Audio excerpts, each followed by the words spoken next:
सभी विद्यार्थियों को मेरा नमस्कार। आज हम परिमेय संख्या के टॉपिक पूर्णांक संख्याओं को परिमेय संख्या के रूप में कैसे दर्शाते हैं, इसे हम पढ़ने जा रहे हैं। थोड़ा सा पिछले जो पीरियड हुए हैं उसका हम लोग थोड़ा सा रिवीजन कर लेते हैं तो अच्छा होगा। परिमेय संख्याएं ये हम पढ़ रहे हैं। क्या बोलते हैं इसको इंग्लिश में? Rational numbers.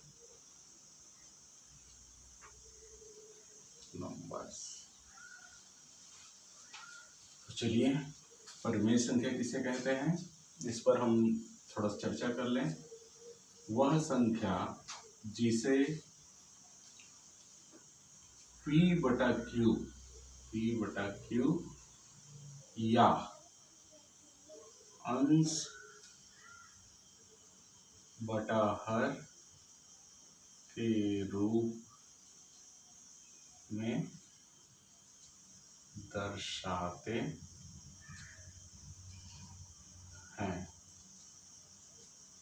P/Q या अंश बटा हर के रूप में दर्शाते हैं। आप देखेंगे अंश है यहाँ पर P और हर है यहाँ पर Q।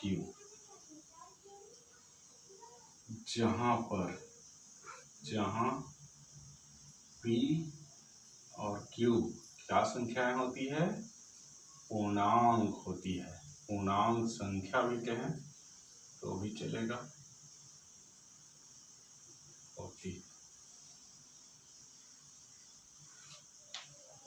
और ये पहला स्थिति है। दूसरा जो होती है, हर जो है ये बराबर होती है, जीरो बिट नहीं होती है, नहीं होती है। तो जीरो नहीं हो सकता, ये हर में जीरो नहीं आना चाहिए।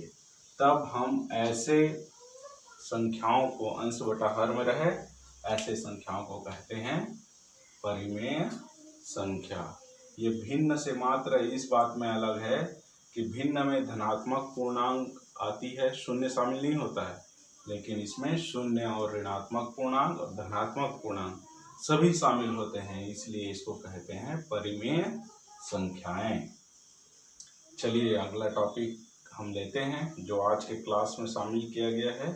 आप सभी लोग ध्यान से देखेंगे, इसको मैं मिटा रहा हूं, ध्यान देंगे सभी बच्चे।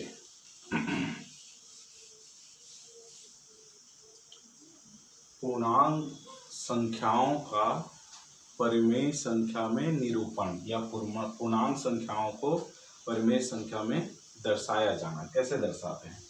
तो पूर्णांक संख्या को हमको पहले जानना जरूरी है। एक बार फिर से, पूर्णांक संख्या को I से दर्शाते हैं और इसको हम कैसे दर्शाते हैं?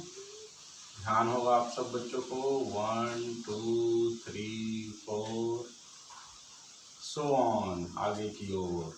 और इससे पहले ऋण 1, ऋण 2, ऋण 3, ऋण 4, ऐसे इधर भी आगे की ओर। तो ये धनात्मक पूर्णांक कहलाता है और यह ऋणात्मक पूर्णांक कहलाता है। शून्य क्या पूर्णांक? ये अद्वितीय संख्या कहलाती है, न धनात्मक है न ऋणात्मक है। और शून्य का मान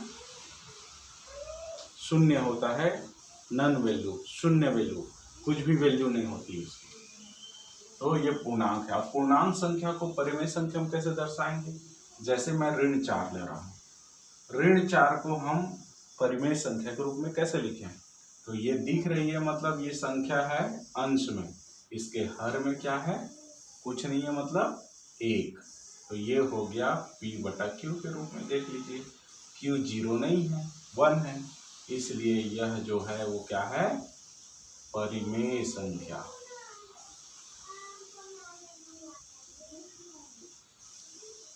परिमेय संख्या आप किसी को भी दर्शा सकते हैं। जैसे शून्य लें, एक एग्जांपल। तो शून्य के बटे में कुछ नहीं है, मतलब क्या है? 1 है।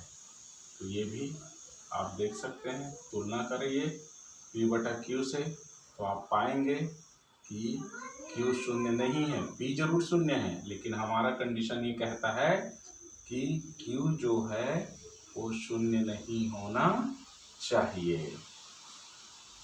तो q जो है वो शून्य नहीं है।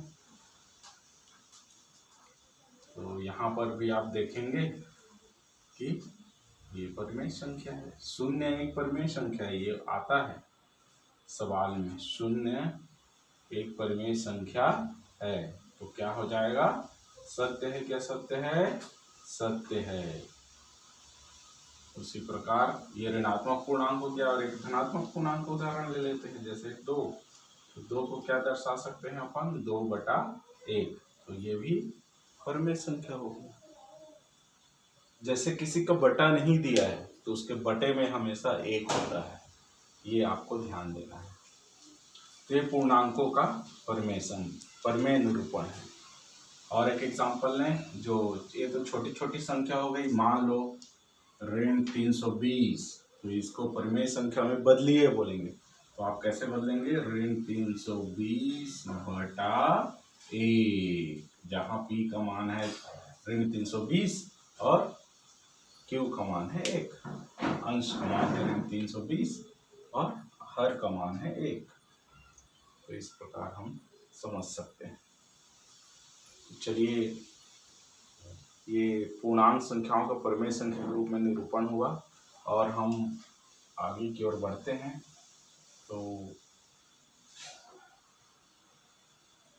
यहाँ पर एक टॉपिक भी लिख सकते हैं, पूर्णांकों का परिमेय निरूपण। पूर्णांकों का परिमेय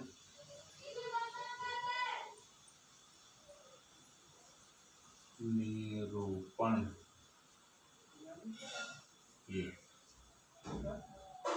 ये सारी क्रियाएं आप देख सकते हैं। तो ये टॉपिक हुई। अगला टॉपिक जो है, इसी से आगे बढ़ते हुए हम लेते हैं तुल्य परिमेय संख्याएं। तुल्य परिमेय संख्या किसे कहते हैं? तो तुल्य परिमेय संख्या होती है उसी के समान दूसरा परिमेय संख्या। उसका मान और जो संख्याएं रहेगी अलग अलग दिखेगी, लेकिन जो परिमेय संख्या होगी उसका मान और जो नई संख्या वाली परिमेय संख्या आ रही उसका मान, दोनों का मान अलग अलग रहेगा। संख्याएं अलग अलग दिखेंगी, लेकिन दोनों की वैल्यू जो है, मूल्य जो है वो समान होगी। तो उसको हम देखने जा रहे हैं। चलिए,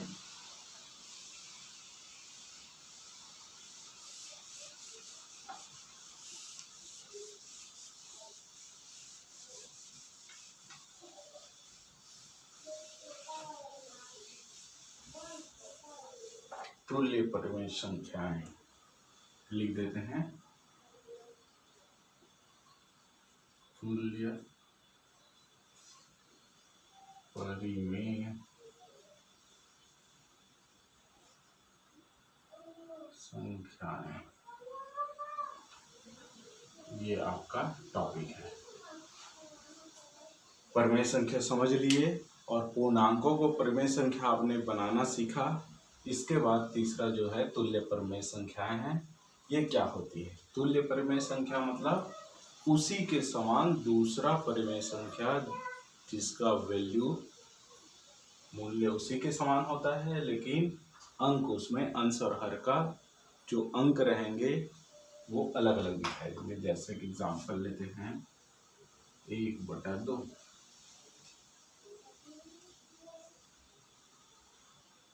1/2 में अगर 2 का गुणा कर दिया जाए, 1/2 में 2 का गुणा, 1/2 गुणा 2/2, मतलब अंश में भी 2 का गुणा, हर में भी 2 का गुणा। तो आप पाएंगे 2 एकम 2।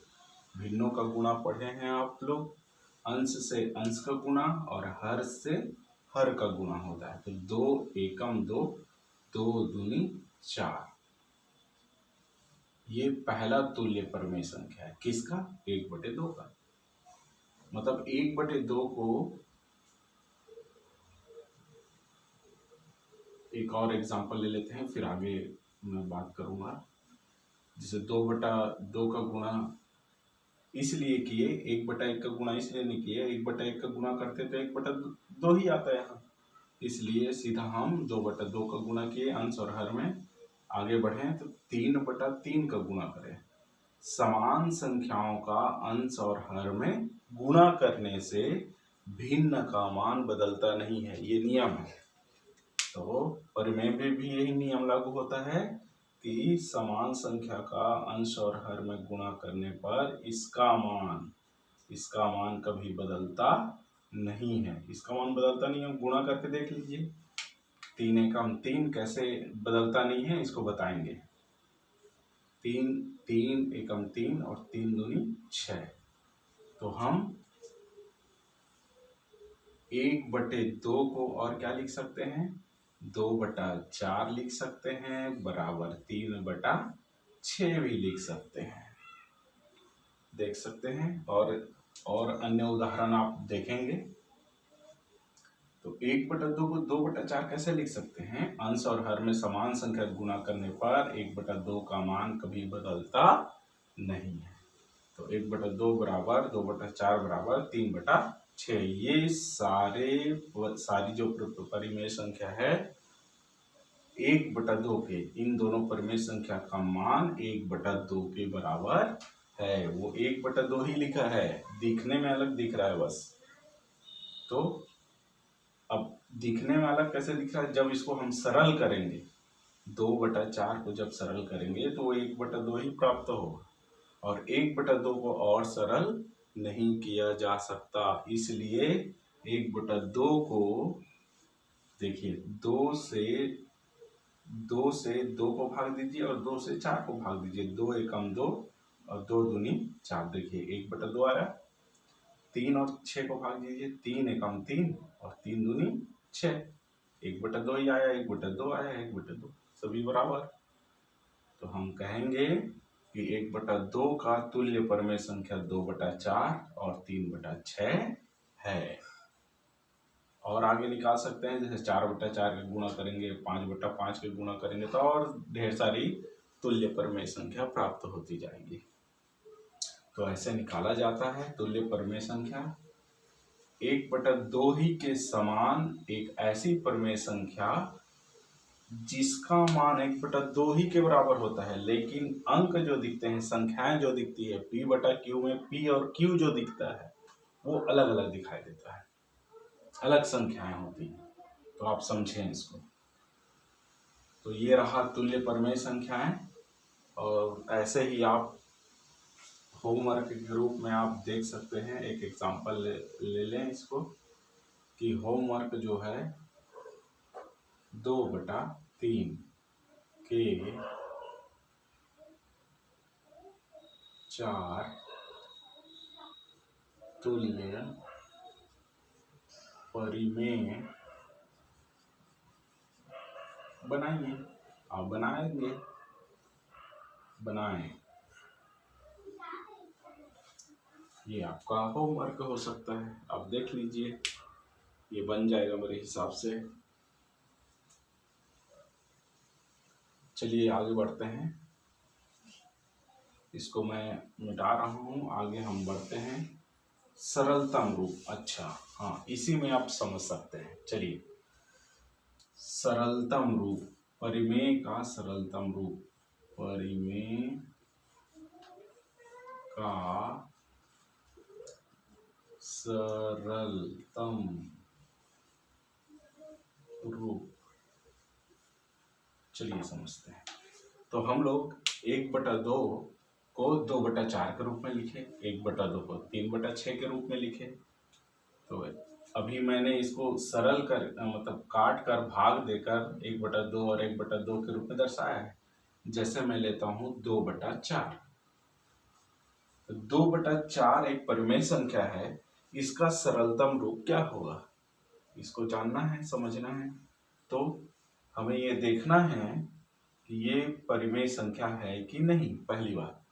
तो परिमेय संख्या में P और P/Q होना चाहिए। यहाँ P/Q है, P का मान 2, Q का मान 4, और दोनों पूर्णांक संख्या है, P और Q पूर्णांक होना चाहिए।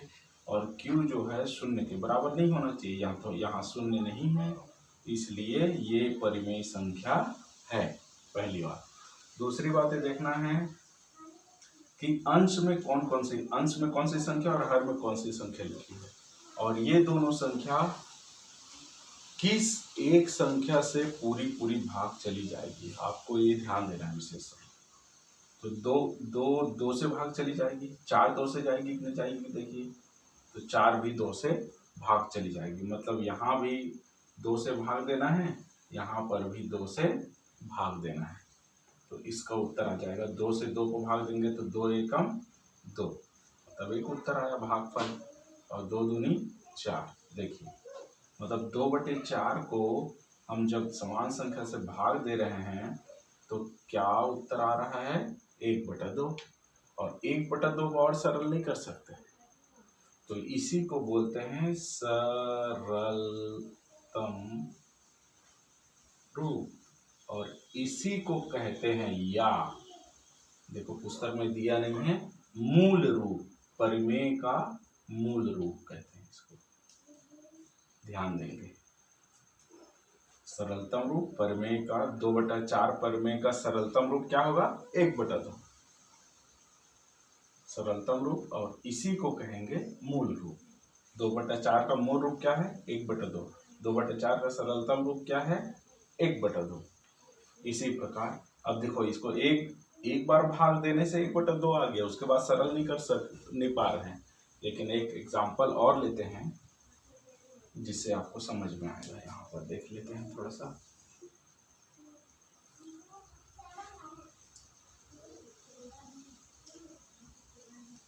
दस बटा 12, ये देखिए ये परिमेय संख्या है, और इसको हम लोग ले लेते हैं ऋण में। चलिए तो आपको समझ में आ जाएगा, ऋण 10/12